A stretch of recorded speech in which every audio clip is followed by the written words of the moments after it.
मेरे सभी दर्शकों का, मेरे सभी मित्रों का, मेरे आज के इस कार्यक्रम ज्योतिष और अध्यात्म में बहुत बहुत अभिनंदन है, स्वागत है। मैं हेमंत शर्मा आप सभी के लिए आज फिर अपना एक नया कार्यक्रम प्रस्तुत कर रहा हूँ, जिसमें मैंने जो पिछले बार का जो अपना कार्यक्रम था षोडश वर्ग कुंडली, उसकी डिस्कशन को शुरू किया था आप सभी के लिए, जो बहुत ही ज़्यादा लाभदायक है, जिससे आप सभी को बहुत ज़्यादा कॉन्फिडेंस बने। वह इन्फॉर्मेशन, वह नॉलेज मैं आप सभी के लिए लेके आया हूँ।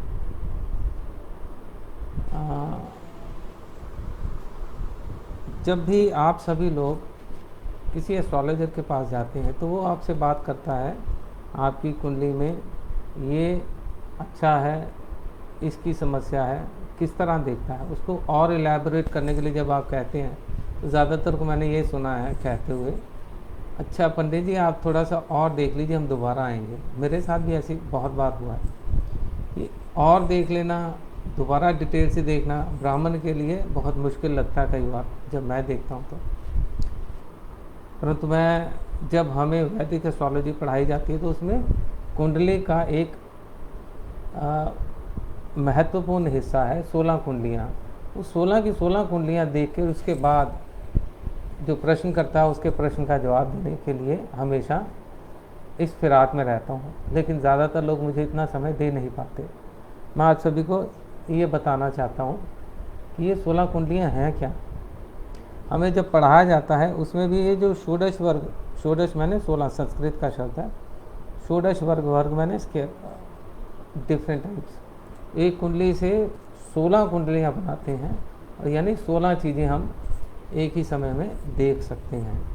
जब भी किसी एस्ट्रोलॉजर के पास जाएं उसके पास ये ज्ञान होता है। ज़्यादातर ये ज्ञान लुप्त हो रहा है, यहाँ किताबों में नहीं पढ़ाया गया। मैं आपको बताना चाहूँगा, सारावली एक हमारा ग्रंथ है, उसमें कल्याण वर्मा जी ने इसके बारे में बहुत ज़्यादा डिटेल में बताया है। कितना ही डिटेल बताया है, बेसिक जो ग्रंथ है बृहत पराशर होरा शास्त्र में।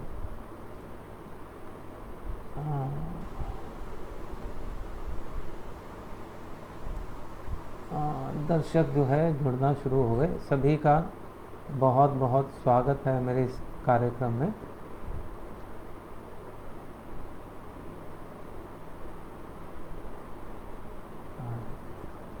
तो मैं आपको बताना चाहूँगा कि ये जो कुंडली है, एक कुंडली जिसमें एक घर 30 डिग्री का है, इसकी 16 विभाग किए जाते हैं। अब 16 में से और 16 कुंडली निकले, 16 गुना 16, सोचिए कितनी माइन्यूटली हम इसको देख सकते हैं। 16 जो कुंडलियां हैं उनके बारे में जब कहा जाए तो पहला घर जो है, पहला जो खाना बना होता है उससे हमारा शरीर सौष्ठव को देखते हैं। दूसरे से धन, व्याकरण, मुंह से जो उच्चारण किया जाता है मुख, तीसरा बंधु बांधव पराक्रम, चौथा सुख, माता, वाहन, पांचवा पुत्र, ज्ञान, छठा बीमारी, ऋण, झगड़ा, सातवां पत्नी, व्यापार, आठवां मृत्यु,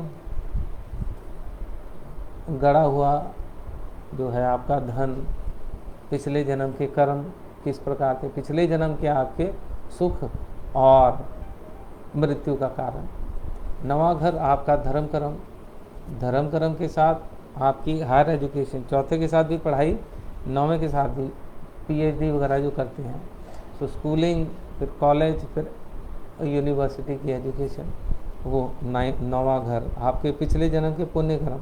कोई 9वें से देखते हैं, कोई 5वें से देखते हैं। धर्मदत्त जी नमस्कार। उसके बाद 10वां घर आपका वाणिज्य व्यापार कर्म किस प्रकार करेंगे।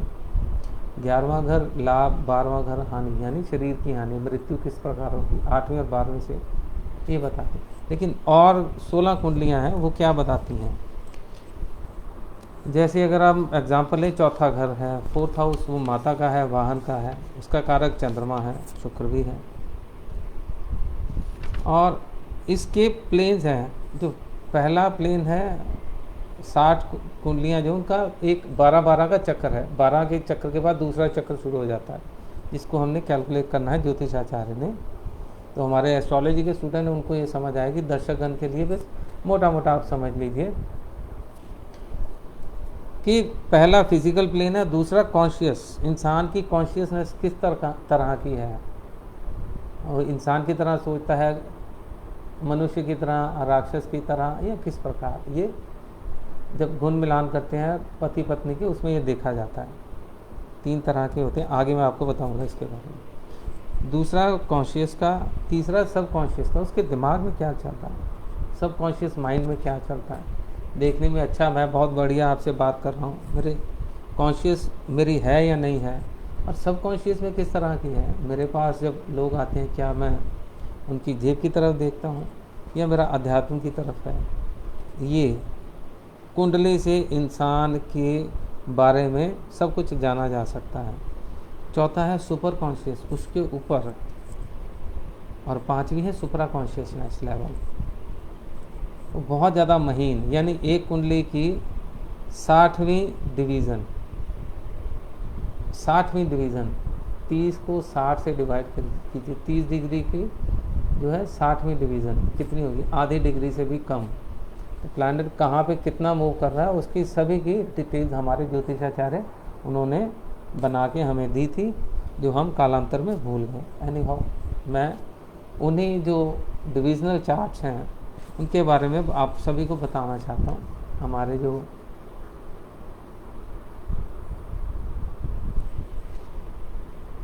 काफ़ी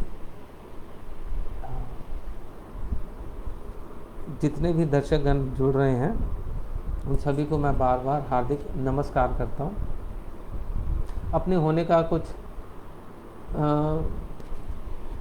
सबूत अगर दें, कुछ ना कुछ लिख के भेजें।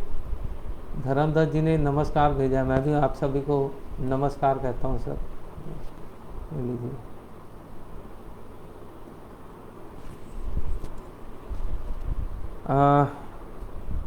चले बात करते हैं राशियों से। षोडश वर्ग है, मैं भी साथ में बताता जाऊँगा। पहले मैं जनरली क्या करता हूँ, अपना कार्यक्रम, उसमें जो सब्जेक्ट मैटर उसके बारे में बताता हूँ, फिर उसके बारे में आपके प्रश्न अगर हों, ज़्यादातर नहीं पूछते हैं, किसी ने पूछे हैं तो उनका जवाब देने की कोशिश करता हूँ प्रोग्राम को मिक्स करके। उसके बाद आपको रेमेडीज़, यहाँ मैं साथ के साथ ही रेमेडीज़ भी बताता जाऊँगा। बहुत इंटरेस्टिंग सब्जेक्ट है आज का। जैसे राशि है, अब कोई जने मेरे पास आते हैं, मेरे फादर साहब के बुजुर्ग दोस्त हैं, 60-70 के ऊपर जितने भी हैं, 80 साल के भी, मेरी सेहत कैसे रहेगी, यंग भी आते हैं। तो जब हम कुंडली देखते हैं, उसमें राशि है, उसकी डीटी होती है हर एक की, जैसे नक्षत्र है, इसी तरह हर एक जो षोडश वर्गीय कुंडली है उनकी भी डेटी का मतलब दैव, उसके देवी देवता हैं, वो बिठाए हुए हैं। वो हमें याद करने चाहिए, ज़्यादातर नहीं कर पाते। बहुत बड़ा सब्जेक्ट है ये। तो उसमें जब राशि जो हमारी फिजिकल वेलबींग के बारे में बताती है, हमारी मेंटल वेलबींग के बारे में बताती है, तो उसमें 2 चीज़ें आती हैं। राशि हम मानते हैं जिसमें सूर्य बैठा हो। एक है लगन, सबसे पहले लगन। लगन में जब इसके 2 डीटीज़ हैं, 2 दैव हैं, एक सूर्य और एक चंद्र। सूर्य हमारा जो है वो हमारे फिजिकल, क्योंकि मैंने पिछले प्रोग्राम में बताया था स्केलेटल मसल, उसके बारे में, जिससे हम चल पाएँ। कॉन्शियस माइंड जो हमारी प्रज्ञा है, उसके बारे में ये स्थापित करता है। उसके बाद उसी कुंडली में चंद्रमा से ज़्यादातर मेंटल हेल्थ के बारे में हम क्या सोचता है, चंद्रमा मन सो जाए थे, उसको मन का कारक माना है। तो सूर्य और चंद्रमा ये दोनों हैं, इन दोनों को अगर ठीक रखेंगे, उसके लिए बड़े सारे उपाय हैं। ये उपाय जो मैं आपको बता रहा हूँ, ये आपको किसी किताब में जनरली नहीं मिल पाएंगे, बहुत गुप्त हैं ये। तो वो क्या है, वो है एक मंत्र है, मूल मंत्र, ये वो है। अगर इसका जाप करें तो आपका शरीर, आपका जो है कॉन्शियस लेवल, ये दोनों ठीक रहेंगे। वो क्या है मूल मंत्र? हरे राम कृष्ण, हरे राम कृष्ण। ये 6 अक्षर का एक मंत्र है, जो मूल मंत्र है, जो बड़ा मंत्र महामंत्र है उसका। हरे राम राम राम हरे हरे, हरे कृष्ण कृष्ण कृष्ण हरे हरे। तो ये उसका मूल मंत्र है।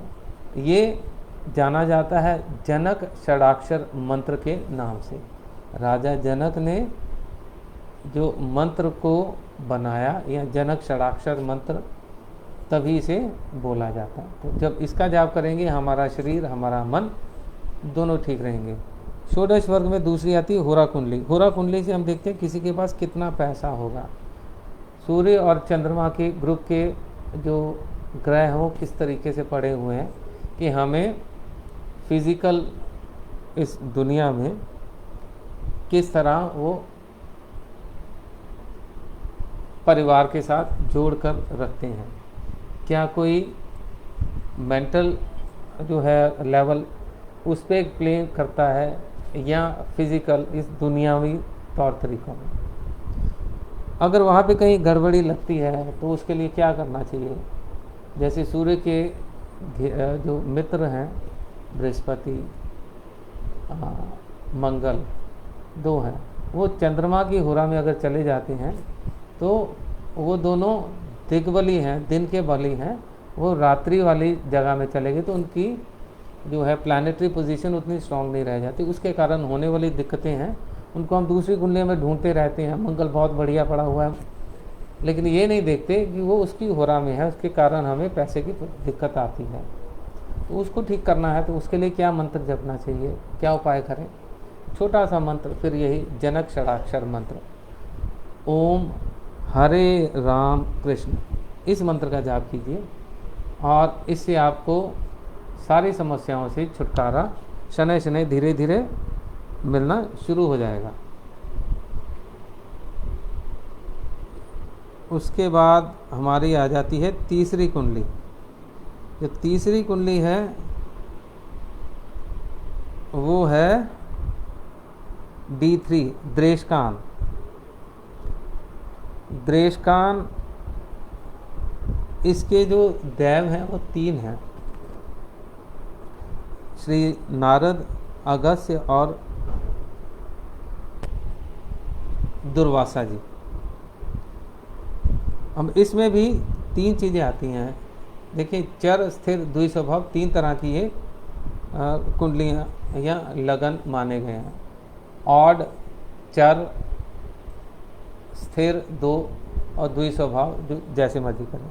जो चर हैं उसके, अब जब द्रेशकान है 1 डिग्री 30 डिग्री का अगर एक घर है तो उसमें 1 से 10 डिग्री तक अगर कोई प्लैनेट बैठा है या लगन में है वो, तो उसको माना जाएगा वो चर है। चर लगन है 1 नंबर में, और वो 1 से 10 डिग्री तक है तो वो नारद द्रेशकान में बैठी है ग्रह। अगर 11 से 20 तक है तो वो ऋषि अगस्त्य के द्रेशकान में है। अगर 21 से 30 तक है तो दुर्वासा में। अब द्रेशकान कुंडली से क्या पता चलता है? द्रेशकान कुंडली से जनरली ये छोटे भाई बहन इनके बारे में जो पढ़ाया जाता है। अच्छा, संदीप गुप्ता जी जुड़ गए, नमस्कार हेमंत जी, नमस्कार संदीप गुप्ता जी। तो ये जो है द्रेशकान, इससे जो अपनी कुंडली दिखाने आया है जातक उसे बोला जाता है। तो ये जातक की नेचर को भी रिवील करता है, छोटे बहन भाई को तो बताता ही है। षोडशवर कुंडली में इससे सिग्निफिकेंस ये आती है इंसान की नेचर कैसी है, नेचर किस तरह की। किसी को कोई बात पता चली, जो चर वाले हैं नारद, ये कहते हैं फटाफट इस इन्फॉर्मेशन के बारे में मैं किसी ना किसी को बता दूं। मेरे पेट में ना गुड़गुड़ होनी शुरू हो गई। जो स्थिर है अगर लगन या द्रेशकान, तो अगस्त्य द्रेशकान में है तो अगस्त्य ऋषि बिल्कुल स्थिरता के लिए जाने जाते हैं। तो उनकी सिग्निफिकेंस, ये बैठे रहेंगे, कोई बात नहीं, अगर कोई पूछेगा बताएंगे। शायद ना भी बताएं। रहस्य वाली कोई चीज़ है जो नहीं बतानी किसी को, पेट में पड़ी रहेगी उनके, कभी बाहर नहीं आएगी। और तीसरे हैं दुर्वासा। जैसे ऋषि दुर्वासा से सभी थर थर काँपते थे, इनसे भी सभी लोग थर थर काँपेंगे। ये किसी को जल्दी बताते नहीं। अगर कोई किसी को गुप्त रहस्य किसी के पेट में इन्हें पता चल गया इसके पास है, उससे निकलवा लेंगे। इनको आर्ट है इनके पास कि वो गुप्त से गुप्त जो चीज़ है उसको बड़े आराम के साथ ये दूसरे के मुंह में से निकलवा लें। उसके बाद आती है चौथी सीरीज में सप्तमाश। सप्तमाश जो है, इससे क्या देखा जाता है, इंसान के घर में बच्चे किस तरह के होंगे, कितने होंगे। लेकिन षोडश वर्ग में इसके जो 7 रस हैं उनके बारे में रिविलेशन होती है। 7 रस कौन से हैं? क्षार है यानी बिटर, क्षीर है, दधी है, दूध है, घृत यानी घी, गन्ने का रस, इक्षु रस, मधु, शहद और शुद्ध जल। ये एक डिवीज़न, एक कुंडली की 7 डिवीज़न है सीक्वेंस में। अब यहाँ पे कोई ग्रह आके बैठे, अगर सप्तमांश में केतु आके बैठा है चौथी डिवीज़न में, तो क्या करेगा? खराबी करेगा बच्चों के लिए। बहुत ज़्यादा डिटेल में इसमें पढ़ाने के लिए क्योंकि क्लास नहीं है, सभी लोगों के लिए है, तो क्या करना चाहिए? तब उसमें घी का दान करें। अगर वो पहले हिस्से में हैं तो उसमें क्या करना चाहिए? क्षार यानी बिटर चीज़ें, उनका दान कीजिए। अगर उसमें गड़बड़ी उसको ठीक करना है तो दान यानी गरीब को दीजिए या ब्राह्मण को दीजिए। जिस तरह से ठीक करना है वो आपके एस्ट्रोलॉजर आपको बताएंगे। ये पहली बार मैं लाइव आके या किसी भी प्रोग्राम में ये रेमेडीज़ बता रहा हूँ, जो हमारे एस्ट्रोलॉजर मित्र देखेंगे या जुड़ेंगे उन सभी को भी ये पता चलेगा और वो भी इसी तरह से अपने जो हैं उनके पास जो प्रश्नकर्ता आते हैं उनका समाधान करें। उसके बाद 5वीं जो डिवीज़न आती है वो है D9। D9 जो है ऋषि पराशर ने कहा है, ये कुंडली अगर कोई देखते हैं तो उसका 90% हिस्सा D9 ये ही डिसाइड करता है कुंडली में ग्रह किस तरह बैठे हैं। कोई अच्छा ग्रह बैठा है, अगर उच्च का बैठा है, लेकिन D9 नवांश में जाके नीच का होगा तो नीच का ही फल देगा। लेकिन षोडश वर्ग कुंडली में क्या देखते हैं? इससे हमारे कुछ मित्र हैं, देखते हैं पत्नी सिर्फ, बहुत बड़े नाम वाले एस्ट्रोलॉजर हैं, वो नवांश को कहते हैं सिर्फ स्पाउस के बारे में देखें ना, पूरी कुंडली में कोई ग्रह किस तरह बैठा है। जिस तरह D1 में सारे कॉम्बिनेशन हमें चेक करने होते हैं, राजयोग, राजभंग योग और दूसरे कॉम्बिनेशन, उसी तरह D9 की कुंडली को देख के अगर प्रेडिक्शन करें तो आपकी एक्यूरेसी बढ़ जाती है। हमारे दोस्त और भी जुड़ना शुरू हो गए काफ़ी। सभी को बहुत बहुत नमस्कार है। नवांश में जाके फिर अगर आता है 3 चीज़ें आती हैं, चर स्थिर और द्विस्वभाव। चर में जो है उसके दैव वो जो है मनुष्य हैं, जो स्थिर है उसके हैं राक्षस और द्विस्वभाव को देव। इन तीनों के जो देव फिर आते हैं वो हैं मनुष्यगण, यानी चर में है जो वो हैं ब्रह्मा। स्थिर जो राक्षस के कारक बन जाते हैं वो हैं शिव। द्विस्वभाव देव, उनके लिए है विष्णु। ब्रह्मा शिव और विष्णु सीक्वेंसली, मनुष्य राक्षस और देवगण के देव हैं देव। इससे क्या पता चलता है? जब लड़का लड़की की कुंडली मिलाते हैं तो उसमें मनुष्यत्व है, राक्षसत्व है या दैवत्व है, ये कितना है, उसी से उनकी जब कुंडली है उनके साथ दोनों का कोई मनमुटाव तो नहीं रहेगा, उसको देखा जाता है। जब शादी होती है तब इनकी रेमेडीज़ की जाए, यानी ब्रह्मा जी की तो नहीं कर सकते, लेकिन शिव और विष्णु इनकी पूजा, इनकी आराधना जब कुंडली मिलान किया है वर वधू का, उसमें इम्बैलेंस आ रहा है तो उसको ठीक करने के लिए करवाएं। तब जिंदगी की गाड़ी जो तलाक की तरफ चलती है वर वधू की, उससे बचा जा सकता है। इसकी सिग्निफिकेंस वहाँ पे है। वैदिक एस्ट्रोलॉजर हैं वो इसको समझ जाएंगे। उसके बाद आता है D10 दशांश। दशांश से क्या देखा जाता है? कैरियर, कैरियर देखा जाता है। इसके जो देव हैं वो दिक्पाल, 10 दिशाएं। वास्तु में इसका बहुत बहुत महत्व है। D10 को अगर देखें, चौथा घर हमारा 4th हाउस मकान का, माता का है। उसमें जाके जब D10 में देखें तो चौथे में क्या हाल है, कौन सी दिशा खराब है, ये इससे पता चल जाता है। तो बहुत बड़ा रहस्य आपको बता रहा हूँ। इससे क्या पता चलता है? D10 से कैरियर, बंदे का प्रोफेशन क्या होगा, वोकेशन क्या होगी, क्या काम करेगा। सुरेश शर्मा, अच्छा डॉक्टर साहब नमस्कार। हाँ जी डॉक्टर साहब, आपका प्रश्न है tell me about my daughter's marriage. Doctor साहब मैंने आपको बताया था ये जो टाइम आ गया, ये 2020-2021 से पहले पहले जो है इनके लिए शादी का बहुत बढ़िया योग बन रहा है। और डिटेल में सर आपके पास थोड़ी देर में कुछ भेज देता हूँ सर।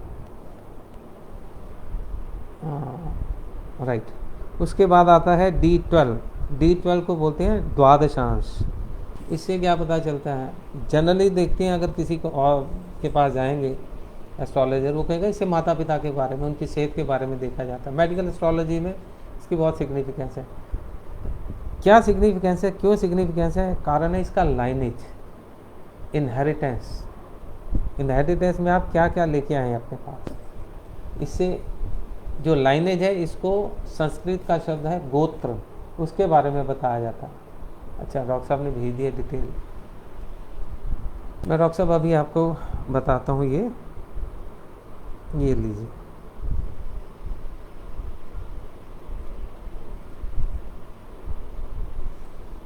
जो लाइनेज है उसके बारे में जानना सबसे ज़्यादा ज़रूरी हो जाता है।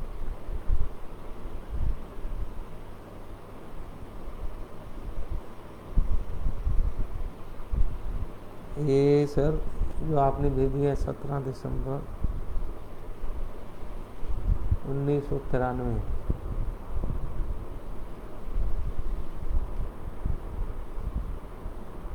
अमृतसर में है।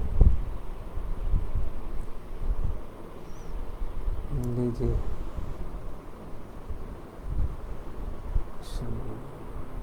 शनि रेट्रोग्रेड,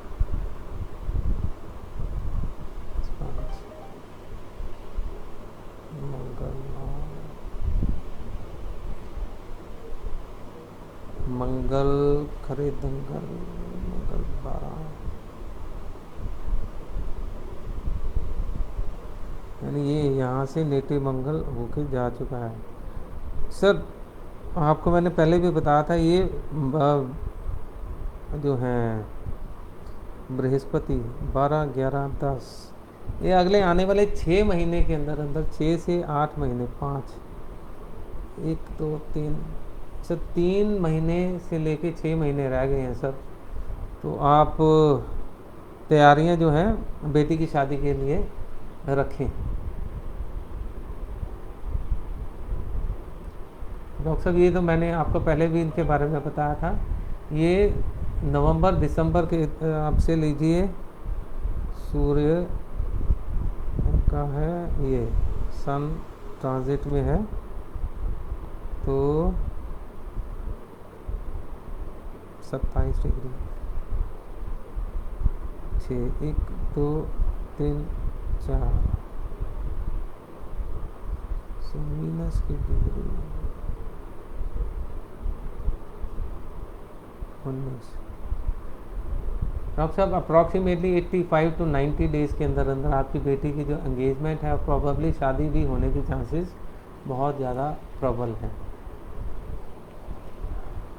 अब आगे D12, इससे गोत्र पता चलता है। उसके बाद आती है 16, D16, इसे बोलते हैं कालांश, बोलते हैं कालांश। इससे क्या पता चलता है? जब देखिए इंसान पैदा हुआ, उसकी नेचर पता चल गई, शादी है, बच्चे किस तरह होंगे, उसके बाद एग्जैक्ट नेचर किस तरह पता चलेगी, देखभाल, उसका घर, दिशाएं जो बताती है उसके घर के बारे में, तो उसके बाद पता चला लाइनेज है, उसके बाद क्या होना चाहिए, इसका लेवल ऑफ मेंटल हैप्पीनेस और लग्जरीज कैसी रहेंगी, D16 से ये पता चलता है। इसका कारण है कि इनके जो 4 डीटीज हैं वो हैं अज, विष्णु, हर, सूर्य सीक्वेंस में। तो इसमें भी अगर वहाँ पे फॉल कर रही है कोई ग्रह की गलत या खराब दृष्टि, तो उन हिस्सों की पूजा अर्चना अगर उनसे की जाए, अज मैंने ब्रह्मा जी, विष्णु, हर हर हर महादेव, महेश और सूर्य देवता। सूर्य देवता प्रधान देवता हमारे वैदिक काल में माने गए हैं, उनकी सभी ने बहुत ज़्यादा श्लाघा की है। उसके बाद आते हैं D16। हाँ, इनकी रेमेडीज़ क्या है, जो जहाँ खराब है, जैसे अगर ब्रह्मा जी के लिए वीनस है, वीनस D16 में जाके खराब है तो उनके मंत्रों का जाप किया जाए। विष्णु अगर हैं, अगर कोई भी ग्रह केतु या सूर्य है वहाँ पे खराब पड़ा है तो विष्णु जी की पूजा अर्चना करें। वैसे तो वीनस को विष्णु जी के साथ भी और ब्रह्मा जी के साथ भी इसे रखा जाता है। बृहस्पति है, वो यहाँ पे बैठे हैं और वो खराब कर रहे हैं, तब भी आपको विष्णु सहस्त्र नाम का पाठ करना चाहिए। सूर्य अगर यहाँ पे आएंगे तो पहली बात को मैं काटता हूँ, यहाँ पे क्या करना चाहिए, सूर्य के मंत्रों का जाप कीजिए या शिव जी को जल चढ़ाइए, दोनों में से कोई काम कर सकते हो। उसके बाद आता है D20। D20 से क्या पता चलता है, इंसान की स्पिरिचुअल डिज़ायर क्या है, स्पिरिचुअल डिज़ायर क्या वो स्पिरिचुअल है या नहीं है, इससे D20 में जाके पता चल जाता है। इसकी 20 डीटीज़ हैं, काली, गौरी, जया, लक्ष्मी, विजया, विमला, सती, तारा, ज्वालामुखी, श्वेता, ललिता, बगुला, प्रत्या, शची, रौद्री, भवानी, वरदा और जया, त्रिपुरा और सुमुखी। अब ये कुंडली है, इसमें जब 1.5 डिग्री पे जब आते हैं ना, वहाँ पे बैठे क्या खराबी कर रहे हैं, ये माइन्यूटली जाके देखना पड़ता है। तो किसी भी एस्ट्रोलॉजर के पास जब आप जाएं तब आपको उसको 1 आध घंटा 1.5 घंटा पहले देखने दें कुंडली के बारे में, कौन सा ग्रह कहाँ पे है, अपना प्रश्न भी रखें उसके पास। अध्यात्म में अगर प्रॉब्लम आ रही है, इन डीटीज़ की, इन देवी देवताओं की पूजा अर्चना स्पेसिफिकली करने के लिए जिस विधि से बताते हैं ज्योतिषाचार्य, वो आपको बहुत ही जल्दी फलदायी होगा, बनिस्बत इसके कि ओवरऑल एक देखा और D1 से कुंडली को देखा और बाकी षोडश वर्ग को नहीं देखा और उपाय करना शुरू कर दें, उससे ज़्यादा फायदा नहीं होगा। उसके बाद D24 आता है, उसे बोलते हैं सिद्धांश। इससे क्या पता चलता है, एजुकेशनल अटेनमेंट। लोग कहते हैं मेरा बच्चा पढ़ता नहीं, इसके भी 12 देव हैं, स्कंद, भीम आदि। तो अगर एजुकेशनल अटेनमेंट नहीं हो पाती, जहाँ तक बच्चा पढ़ना चाहता है वहाँ तक नहीं पहुँच पा रहा, तो D24 की कुंडली को D1 के साथ कंपेयर करके उसकी रेमेडीज देनी चाहिए। फिर आता है भांश या नक्षत्रेशांश, D27। जैसे इसका नाम है, एक घर की 27वां हिस्सा, 30 से 27वां हिस्सा, करीबन 1.25 डिग्री तक। इससे क्या पता चलता है, इंसान की स्ट्रेंथ क्या है, वीकनेसेस क्या है। और 27 के 27 नक्षत्रों को ही ये डिनोट करती है, नक्षत्र में किस प्रकार इसमें बैठे हैं। हमारे एस्ट्रोलॉजर जो स्टूडेंट्स हैं दोस्त, उनके लिए भी, क्योंकि मैं कार्यक्रम को आगे भी बढ़ाऊंगा, तो उसमें क्या है, इसको जब वो कोई देखे या सुने या यूट्यूब पे मैं डालूं, तो उसके लिए भी जो स्टडी करना चाहता है, केतु जैसा ग्रह किस नक्षत्र में जाके बैठा है, किस डिग्री पे बैठा है, उसका सब लॉर्ड, यानी एक ग्रह के, एक नक्षत्र के 4 हिस्से हैं, तो कहाँ पे किस डिग्री पे जाके फिट होके वहाँ पे खराबी कर रहे हैं राहु और केतु पर्टिकुलरली,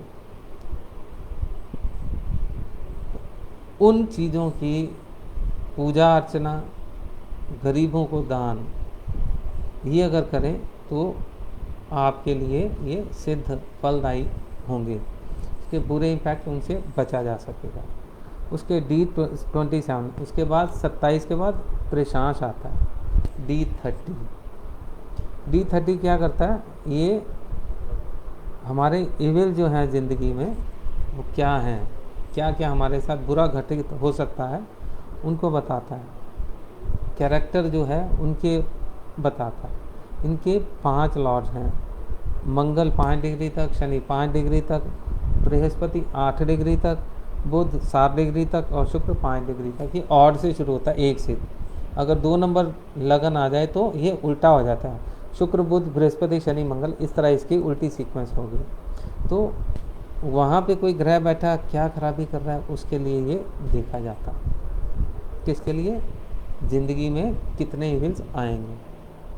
उसके बाद आता है 40वां हिस्सा डिग्री का, उसे बोलते हैं क्षेदांश। ये हमारे कर्म को बताता है। कर्म मातृवंश से प्राप्त जो पूर्वज हमें कुछ ना कुछ देते हैं, चाहे मातृपक्ष के पितृपक्ष के, तो यहाँ पे मातृपक्ष को अधिमान दिया गया। पहले मातृत्व को देखा जाता है कि मातृवंशीय प्राप्ति क्या है, मैटरनल जो आपके नाना नानी मामा मामी, उससे हमें क्या मिलेगा, पैसा प्यार क्या क्या चीज़ें मिल सकती हैं नानका परिवार से। D40 उस चीज़ को डिनोट करता है। इसके 12 जो डेटीज़ हैं, 12 सिग्नेचर साइन जो हैं, विष्णु इत्यादि, यहाँ से शुरू होकर आगे तक चलते हैं। ये हमारी किताबों में, बहुत पुरानी जो किताबें हैं उसमें सब कुछ दिया गया है। उसके बाद आता है D45 अक्षदेशांश। ये क्या है, ये हमारे कर्म हैं, कर्म जो हमें पितृपक्ष से मिले हैं, जो पिछले थे मातृत्व या मातृवंशीय कर्म हैं, हमें क्या अच्छे या बुरे लेके आए हैं। हमें कई बार होता है ननिहाल में बहुत ज़्यादा प्रॉब्लम आती रहती है, या दाद का परिवार है, पिता के परिवार, इसमें समस्या आती है, वो इससे भी पता चल जाता है। D45 को अगर देखें, पितृपक्षीय कर्म और इंसान कैसे कर्म लेके आया ये भी पता चलता है। एरीज यानी एक मूवेबल साइन से हैं, ये फिक्स हैं, क्या है, लियो सिंह, उसके बाद धनु, उसके बाद जो है एरीज चर के लिए। तो इनकी सीक्वेंस से भी हमें पता चल जाता है। इनके जो दैव है वो ब्रह्मा, शिव और विष्णु, ये तीनों हैं। यानी एरीज जो मूवेबल साइन है उनके लिए ब्रह्मा जी, फिक्स जो साइन है उनके लिए शिव जी हैं, और द्वेषो भाव जो है उनके लिए विष्णु जी हैं। तो उनके उपाय किए जाएं। उसके बाद आती है D60 षष्ठ्यान।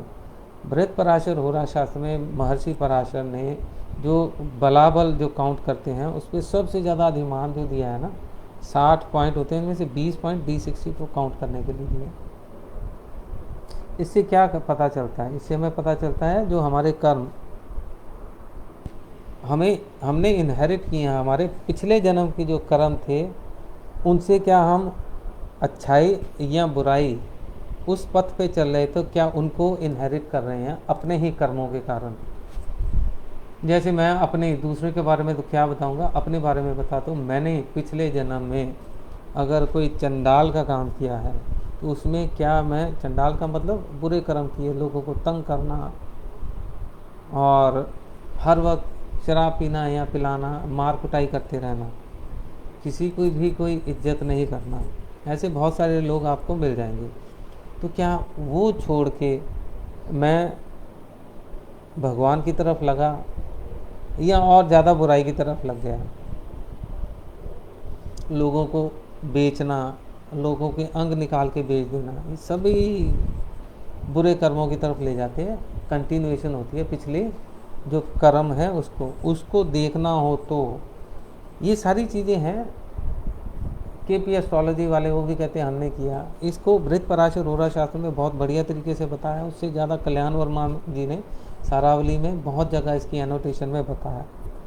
तो ये 16 कुंडलियाँ हैं जिनकी अगर सही तरीके से विवेचना की जाए तो एक एस्ट्रोलॉजर आपके इस जन्म में होने वाले कर्म और आगे क्या करेंगे, पिछले जन्म के साथ क्या कनेक्शन है उनका, उन सभी को आपके घर में किस स्थान पर बाधा है, भूत प्रेत बाधा जिसे हम नेगेटिव एनर्जी कहते हैं, जनरली उसे पहले टाइम में भूत प्रेत बाधा कहते थे क्योंकि वो हवा की तरह, भूत प्रेत वैसे नहीं हमें इंसान की तरह दिखते, किसी किसी को दिखना चाहे तो दिखते हैं, वैसे हवा की तरह है। पुराने समय में ये भी कहावत थी कि किसी पेड़ पौधे के नीचे दिन में या रात में पेशाब नहीं करना चाहिए, क्यों, उससे हवा पकड़ लेती है, भूत प्रेत बाधा हो जाती है, बहुत लोगों को होती है। ये नहीं है नहीं होते हैं। मैं आपको डरा नहीं रहा, बता रहा हूँ, चेता रहा हूँ।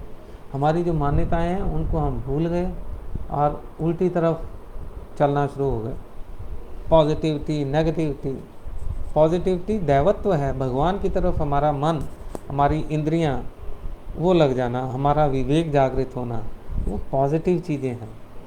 जो हमें नकारात्मकता कहते हैं, राक्षसत्व पशुत्व की तरफ लेके जाती हैं वृत्तियाँ, भूत प्रेत या हवा, वो गलत चीज़ें आके जब हमें दिमाग में अफेक्ट करें, इसे नेगेटिविटी बोला जाता है, याद रखिए। तो एक और कुंडली है जिसके बारे में बहुत ही कम चर्चा की जाती है, मुझे दुर्लभ ग्रंथ में से पता चली, वो है रुद्रांश, D11 भी होती है। वो क्या बताती है, वो बताती है हमारी कला संघर्ष जिंदगी में कहाँ कब कितनी होगी, इसकी कैलकुलेशन करनी भी एक एस्ट्रोलॉजर को ज़रूरी है, जो सिर्फ और सिर्फ वैदिक एस्ट्रोलॉजी में ही की जाती है, D12 से थोड़ा पहले होती है। ये ऋषि पराशर जी ने D11 यानी रुद्रांश के बारे में कहीं कोई कैलकुलेशन नहीं दी, बताया नहीं है, परंतु ये जैमिनी एस्ट्रोलॉजी में है। उसमें भी जब वर्षफल निकाले हैं जैमिनी एस्ट्रोलॉजी में निकालते हैं तब भी उसमें ये कैलकुलेशन होती है।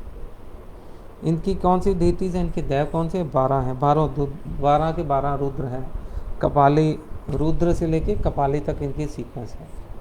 तो वहाँ पे जहाँ पे भी समस्या आ रही है, राहु, समस्या क्या है, राहु केतु मंगल शनि, ये 4 बाधक ग्रह हैं जो हमेशा ही नकारात्मकता को लेके चलते हैं। राहु और शनि हमारे पितरों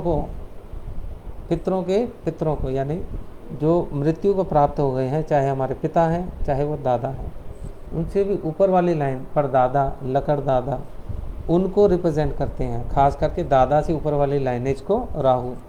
शनि पिता से दादा, दादा से परदादा तक, अगर ये वहाँ पे बैठे हैं तो ये समस्या के कारक होते हैं। तो इनकी रेमेडीज़ किस तरह की जाए, उनके लिए सिर्फ राहु के ही उपाय नहीं चलेंगे या शनि के उपाय जो रेगुलर ना, वहाँ पे जो रुद्र कपाली ये तांत्रिक अवस्था के साथ जोड़ देते हैं, तांत्रिक क्रियाकलाप के साथ भी अगर करना चाहे, नहीं तो भगवान शिव के मंदिर में जाके रुद्र उपासना जो उनके नाम है उनके मंत्रों का जाप करें, बहुत जल्दी आप सभी को उसका असर मिलता है।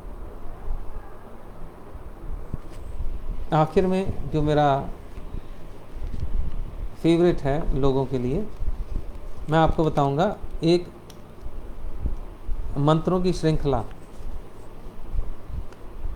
जिससे अगर आपके कुंडली में बुध ग्रह, अगर ये डिटेल तो माइन्यूटली जाएं, बहुत टाइम लगा के एस्ट्रोलॉजर को देखना पड़ेगा। किसी की कुंडली में आज लेके आता हूँ बुध हैं, बुध के कारण होने वाली समस्या है इंसान की ज़िंदगी में, वो क्या होती है, वाणी में गड़बड़ी हो जानी, लड़खड़ाना, स्किन डिजीज़, नर्वस ब्रेकडाउन, पढ़ाई में मन नहीं लगना, पढ़ना लिखना नहीं है बच्चे में, सभी को तंग करता है। उसके लिए माँ बाप बहुत ज़्यादा क्षोभ में चले जाते हैं। उसके लिए क्या करना चाहिए, पढ़ाई के कारक बुध, और बुध की जो डीटी हैं, दैव हैं, वो हैं श्री गणेश जी। तो गणेश जी के 12 मंत्र हैं, 12 नाम है, उसका जाप करें, नहीं तो 12 मंत्र हैं उनका अगर जाप करें तो बहुत जल्दी आपको फ़ायदा मिलेगा।